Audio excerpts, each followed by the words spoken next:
Hi friends, ഒരുപാട് പേർക്കുള്ളൊരു സംശയമാണ് നെറ്റിലെ സിലബസിൽ എന്തൊക്കെയാണ് മാറ്റങ്ങൾ വരാൻ പോകുന്നത്.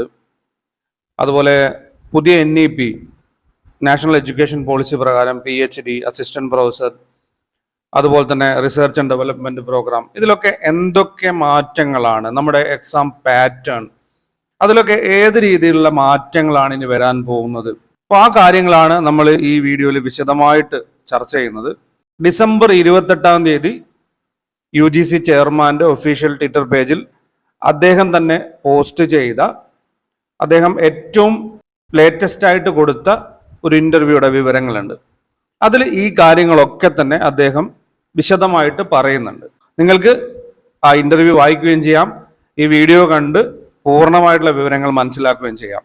ഹയർ എഡ്യൂക്കേഷൻ രംഗത്തുള്ള പുതിയ ചേഞ്ചുകൾ, നെറ്റിന്റെ സിലബസിലെ മാറ്റങ്ങൾ, എന്തിനാണ് സിലബസ് മാറ്റുന്നത്, ഏത് രീതിയിലാണ് മാറ്റങ്ങൾ വരാൻ പോകുന്നത്, അസിസ്റ്റന്റ് പ്രൊഫസർ തസ്തികയിൽ എത്രത്തോളം ഒഴിവുകൾ നമ്മുടെ സെൻട്രൽ സ്റ്റേറ്റ് യൂണിവേഴ്സിറ്റികളുണ്ട്, അതുപോലെ തന്നെ ഹയർ എഡ്യൂക്കേഷൻ സ്ഥാപനങ്ങളിലും നിലവിലുണ്ട്, PhD റിലേറ്റഡ് ആയിട്ട് എന്തൊക്കെ മാറ്റങ്ങളാണ് വരാൻ പോകുന്നത്, ഏത് രീതിയിലാണ് അത് മോണിറ്ററിങ് ചെയ്യപ്പെടുന്നത്, ആ കാര്യങ്ങളൊക്കെ തന്നെ വിശദമായിട്ട് UGCയുടെ ചെയർമാൻ ഡോക്ടർ ജഗദീഷ് കുമാർ പറഞ്ഞിട്ടുണ്ട്.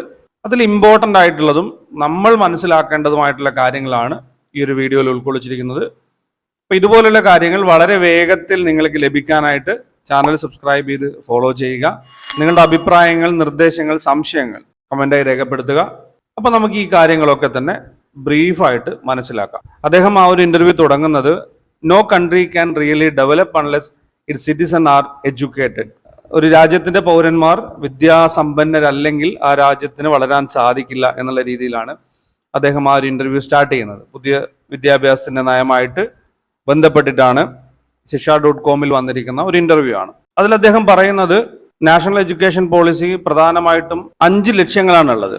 Quality education, accessibility, affordability, equity, accountability. ഈ കാര്യങ്ങളൊക്കെ തന്നെ പരിഗണിച്ചുകൊണ്ടാണ് പുതിയ എഡ്യൂക്കേഷൻ പോളിസി അവതരിപ്പിച്ചത്. നമ്മുടെ എഡ്യൂക്കേഷനുമായി ബന്ധപ്പെട്ടിട്ട് ഏറ്റവും കൂടുതൽ UGCയിലേക്കൊക്കെ വരുന്ന ഒരു ചോദ്യം എന്ന് പറയുന്നത്, കൃത്യമായിട്ടുള്ള അല്ലെങ്കിൽ ഇഫക്റ്റീവായിട്ടുള്ള പഠനം അല്ലെങ്കിൽ പഠിപ്പിക്കൽ നമ്മുടെ സ്റ്റേറ്റ് യൂണിവേഴ്സിറ്റികളിലായാലും സെൻട്രൽ യൂണിവേഴ്സിറ്റികളിലായാലും അതുപോലെയുള്ള ഹയർ എഡ്യൂക്കേഷൻ ഇൻസ്റ്റിറ്റ്യൂട്ടുകളിലായാലും ലഭിക്കുന്നുണ്ടോ, അല്ലെങ്കിൽ കൃത്യമായിട്ടുള്ള ഫാക്കൽറ്റീസ് അവൈലബിൾ ആണോ എന്നുള്ളതാണ്. അപ്പൊ ഈ ഒരു ഇന്റർവ്യൂവിൽ അദ്ദേഹം കൃത്യമായിട്ട് പറയുന്നത് 60% ഒഴിവുകളാണ് നമ്മുടെ യൂണിവേഴ്സിറ്റികളിലൊക്കെ നികത്താനുള്ളത്. അപ്പൊ ഇത്രയും ഒഴിവുകൾ ഇനി റിപ്പോർട്ട് ചെയ്യപ്പെടാനുണ്ട് എന്നുള്ളതാണ്. അതുപോലെ ഫേക്കായിട്ട് നേടുന്ന അല്ലെങ്കിൽ അന്യായമായ മാർഗങ്ങളിലൂടെ നേടുന്ന PhD, ലിംഗാധിഷ്ഠിതമായിട്ടുള്ള അതിക്രമങ്ങൾ, റാഗിംഗ്, ഹയർ എഡ്യൂക്കേഷൻ സ്ഥാപനങ്ങളിലെ വിഭാഗീയത, ആത്മഹത്യ, ഇത്തരം കാര്യങ്ങളൊക്കെ തന്നെ ഈ ഒരു പോളിസിയുമായി ബന്ധപ്പെട്ടിട്ട്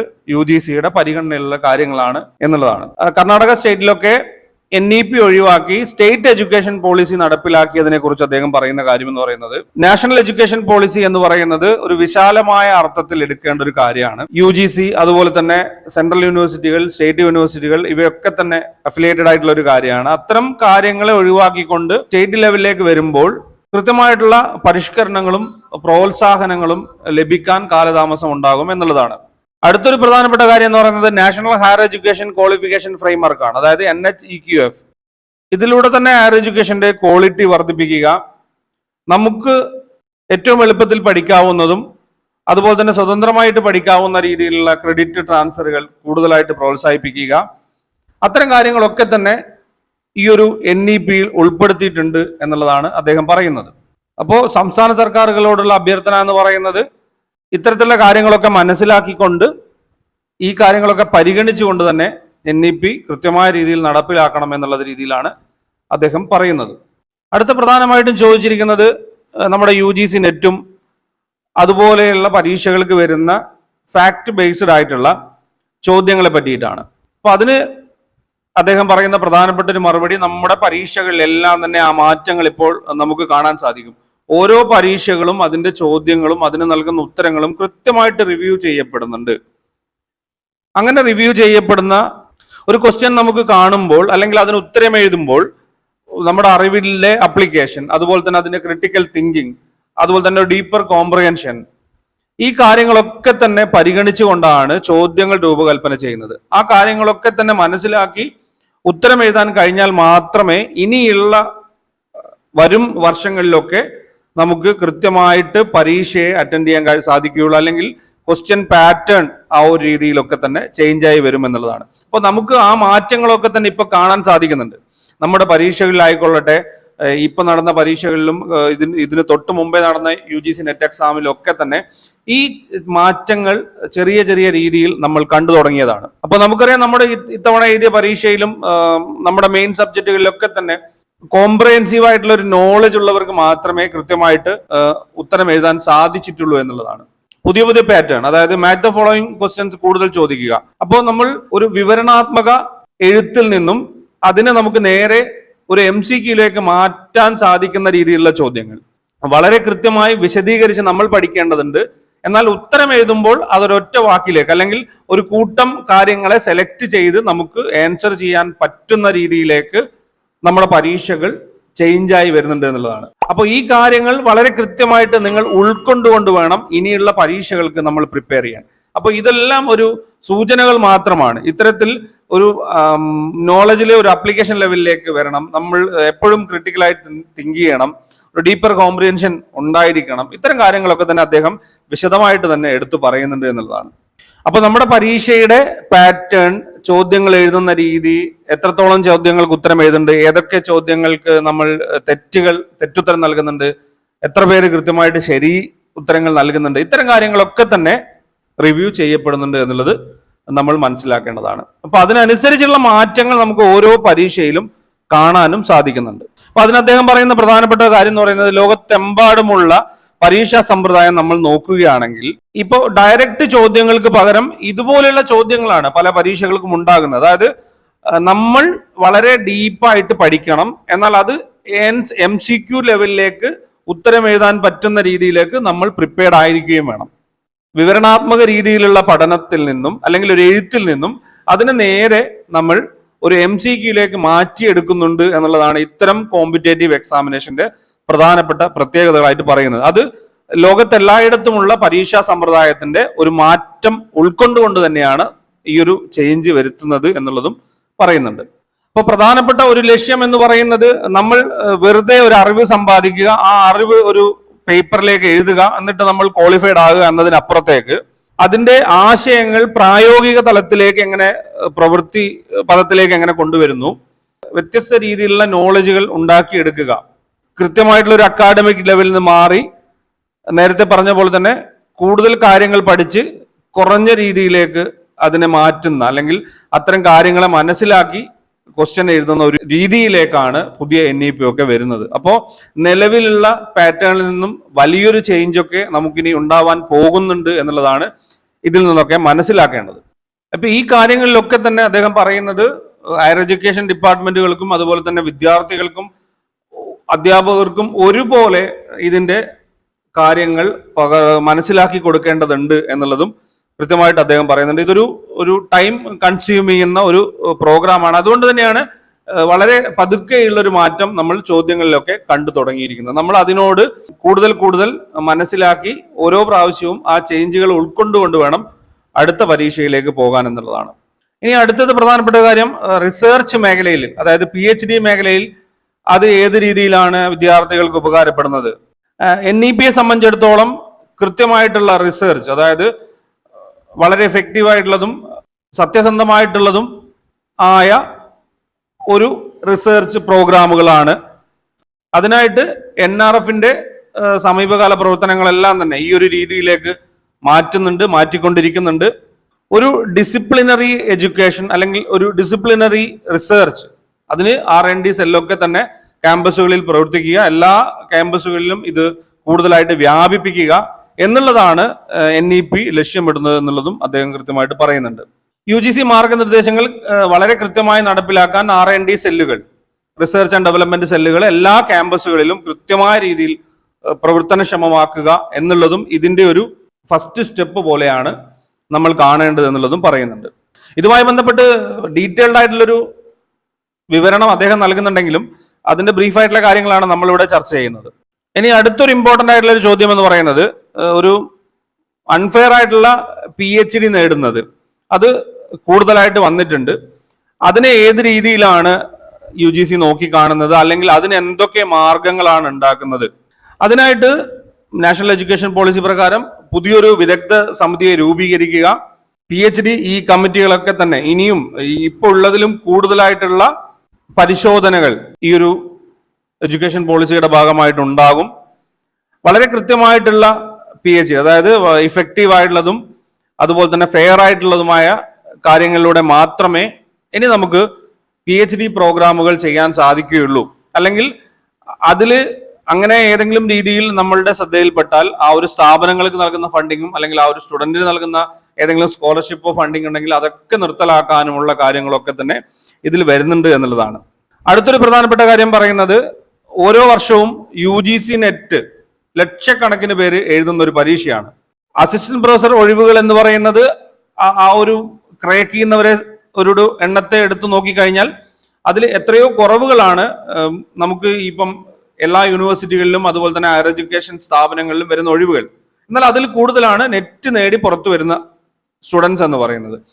ഈ ഒരു ബാലൻസിങ് എങ്ങനെ ചെയ്യാൻ സാധിക്കും എന്നുള്ളതിന് അദ്ദേഹം പറയുന്ന ഒരു കാര്യം, അല്ലെങ്കിൽ സർവകലാശാലകളിലുള്ള ജോലി ഒഴിവുകൾ കൃത്യമായി റിപ്പോർട്ട് ചെയ്യപ്പെടാൻ എന്ത് ചെയ്യണം എന്നുള്ളതിൽ അദ്ദേഹം പറയുന്ന കൃത്യമായിട്ടുള്ള ഒരു മറുപടി എന്ന് പറയുന്നത്, നമ്മുടെ മുമ്പിലുള്ള പ്രധാനപ്പെട്ട ഒരു വെല്ലുവിളി എന്ന് പറയുന്നത് ഈ ഒഴിവുകൾ കൃത്യമായിട്ട് റിപ്പോർട്ട് ചെയ്യപ്പെടുന്നില്ല. നമ്മൾ നേരത്തെ പറഞ്ഞതുപോലെ തന്നെ ഏകദേശം 60% ഒഴിവുകളാണ് നികത്താതെ അല്ലെങ്കിൽ കൃത്യമായിട്ടുള്ള ഫാക്കൽറ്റി ഇല്ലാതെ നിൽക്കുന്നത് എന്നുള്ളതാണ്. അത് സ്റ്റേറ്റ് സർവകലാശാലകളിലും അതുപോലെ തന്നെ സെൻട്രൽ യൂണിവേഴ്സിറ്റികളിലൊക്കെ മറ്റ് ഉന്നത വിദ്യാഭ്യാസ സ്ഥാപനങ്ങളിലൊക്കെ തന്നെ ഈ ഒരു പ്രോബ്ലം നിലനിൽക്കുന്നുണ്ട്. അത് കൃത്യമായിട്ട് പരിഹരിക്കപ്പെടണമെങ്കിൽ കൂട്ടായിട്ടുള്ള ഒരു പ്രവർത്തനം ആവശ്യമായിട്ടുണ്ട്. അതായത് എല്ലാ ഭാഗത്തും, യൂണിവേഴ്സിറ്റിയുടെ ഭാഗത്തുനിന്നും സ്റ്റേറ്റ് ഗവൺമെന്റിന്റെ ഭാഗത്തുനിന്നും സെൻട്രൽ ഗവൺമെന്റിന്റെ ഭാഗത്തുനിന്നും UGCയുടെ ഭാഗത്തുനിന്നുള്ള ഒക്കെ കൂട്ടായിട്ടുള്ള ഒരു പ്രവർത്തനം ആവശ്യമാണ്. ആ ഒരു പ്രവർത്തനം പുതിയ NEP-യിൽ കൊണ്ടുവരാൻ സാധിക്കും എന്നുള്ള രീതിയിലാണ് അദ്ദേഹം ഇവിടെ പറയുന്നത്. പിന്നെ അതുപോലെ തന്നെ PhD, അതുപോലെ തന്നെ UGC നെറ്റ്, ഇതൊക്കെ ക്വാളിഫൈഡ് ആയിട്ടുള്ള ഒത്തിരി പേര് നിൽക്കുന്നുണ്ട്. അവർക്ക് കൃത്യമായ രീതിയിൽ അവരിലേക്ക് ഒഴിവുകൾ എത്തപ്പെടാൻ ആവശ്യമായിട്ടുള്ള കാര്യങ്ങളൊക്കെ തന്നെ ഇനി ചെയ്യാൻ സാധിക്കും എന്നുള്ള രീതിയിലും അദ്ദേഹം പറയുന്നുണ്ട്. അടുത്തതാണ് പ്രധാനപ്പെട്ട ഒരു കാര്യം പറയുന്നത്, നമ്മുടെ നെറ്റ് സിലബസുമായി ബന്ധപ്പെട്ട കാര്യങ്ങൾ എങ്ങനെയായിരിക്കും, എന്താണ് ഇതിന് പിന്നിലുള്ള പ്രധാനപ്പെട്ട ലക്ഷ്യം എന്ന് പറയുന്നത്, നാഷണൽ എഡ്യൂക്കേഷൻ പോളിസിയുടെ ഭാഗമായിട്ട് ഏതൊക്കെ മാറ്റങ്ങളാണ് നമ്മുടെ സിലബസിൽ വരാൻ പോകുന്നത് എന്നുള്ളത് അദ്ദേഹം പറയുന്നുണ്ട്. അദ്ദേഹം പറയുന്നത് UGC ഇതിനായിട്ട് എന്തുണ്ട്, ഒരു വിദഗ്ധ സമിതിയെ രൂപീകരിക്കും, അതിന് അനുസൃതമായിട്ട് നെറ്റ് സിലബസ് പരിഷ്കരിക്കും. 2020 NEP പ്രകാരം പരീക്ഷകളിലും അതിന്റെ മൂല്യനിർണയത്തിലും ഈ പരിഷ്കാരങ്ങളൊക്കെ തന്നെ വരും. വെറും സിലബസിലുള്ള ഒരു മാറ്റമല്ല, ആ പരീക്ഷയുടെ പാറ്റേണിലും അതുപോലെ തന്നെ അതിന്റെ മൂല്യനിർണയത്തിലും കൃത്യമായിട്ടുള്ള മാറ്റങ്ങൾ ഉണ്ടാകും. ഒരു മൾട്ടി ഡിസിപ്ലിനറി ഹോളിസ്റ്റിക് എഡ്യൂക്കേഷൻ എന്നുള്ള രീതിയിലാണ് ഇത് നടപ്പിൽ വരുത്തുക എന്നുള്ളതും അദ്ദേഹം പറഞ്ഞിട്ടുണ്ട്. 2017 നമുക്കറിയാം, 2017 സിലബസ് പരിഷ്കരിക്കുമെന്ന് പറഞ്ഞു. 2018 ഡിസംബറിലാണ് നമ്മുടെ പുതിയ സിലബസ് വന്നത്.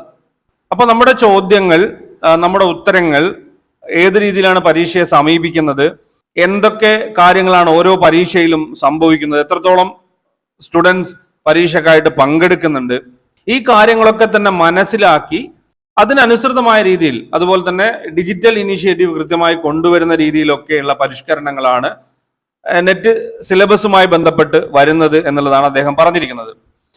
എന്നാൽ ഈ ഒരു സിലബസിലെ പരിഷ്കരണം അത് കൃത്യമായി ഉൾക്കൊള്ളാനും അത് മനസ്സിലാക്കാനും പഠിക്കാനുമുള്ള ഒരു സമയം എല്ലാ വിദ്യാർത്ഥികൾക്കും നൽകും എന്നുള്ളതും കൃത്യമായിട്ട് അദ്ദേഹം എടുത്തു പറയുന്നുണ്ട്. അപ്പോൾ നമുക്കറിയാം, നമ്മുടെ മുമ്പിലുള്ള ഒരു പരീക്ഷ എന്ന് പറയുന്നത് 2024 ജൂൺ ആണ്. പിന്നെ വരുന്ന 2024 ഡിസംബർ എക്സാം ആണ്. അപ്പൊ ഏകദേശം നമുക്കൊരു സിലബസിലുള്ള ഈ ഒരു മാറ്റങ്ങളൊക്കെ തന്നെ ഡിസംബർ എക്സാമിനേഷന് പ്രതീക്ഷിക്കാം എന്നുള്ള രീതിയിലുള്ള ഒരു കാര്യങ്ങളൊക്കെയാണ് നമുക്ക് ഇതിൽ നിന്ന് മനസ്സിലാകുന്നത്.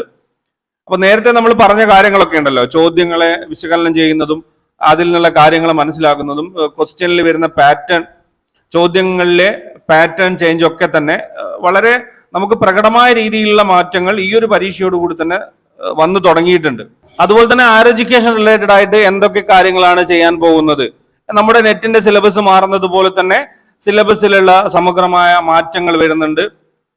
അതുപോലെ തന്നെ നമ്മുടെ നേരത്തെ പറഞ്ഞതുപോലെ നമുക്ക് നമ്മുടെ വിഷയാധിഷ്ഠിതമായും നമ്മുടെ ആഗ്രഹത്തിനനുസരിച്ചിട്ടും നമുക്ക് പഠിക്കാനുള്ള ഒരു സമയവും നമ്മുടെ ഇൻട്രസ്റ്റും ഒക്കെ നോക്കിക്കൊണ്ട് നമുക്ക് വിഷയങ്ങളെ തിരഞ്ഞെടുക്കാൻ പറ്റും. ഇനി അത് പറ്റുന്നില്ലെങ്കിൽ നമുക്കത് വേറെ എവിടെയെങ്കിലും മാറ്റാനും സാധിക്കും.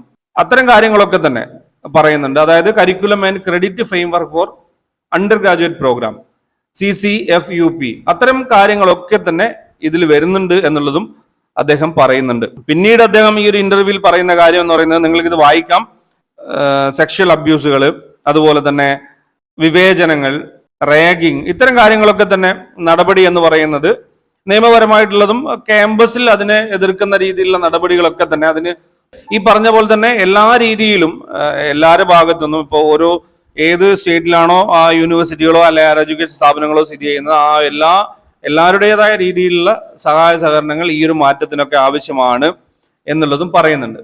അപ്പോൾ ഇതിനായിട്ട് നമ്മുടെ UGC അതിന്റെ ഗൈഡ് ലൈൻസിലൊക്കെ തന്നെ കൃത്യമായിട്ടുള്ള പരിഷ്കരണങ്ങൾ കൊണ്ടുവരുന്നുണ്ട്. ആ പരിഷ്കരണങ്ങളൊക്കെ തന്നെ എല്ലാ സ്ഥാപനങ്ങളും ഉൾക്കൊള്ളേണ്ടതായിട്ടുമുണ്ട് എന്നുള്ളതും കൃത്യമായിട്ട് പറയുന്നുണ്ട്.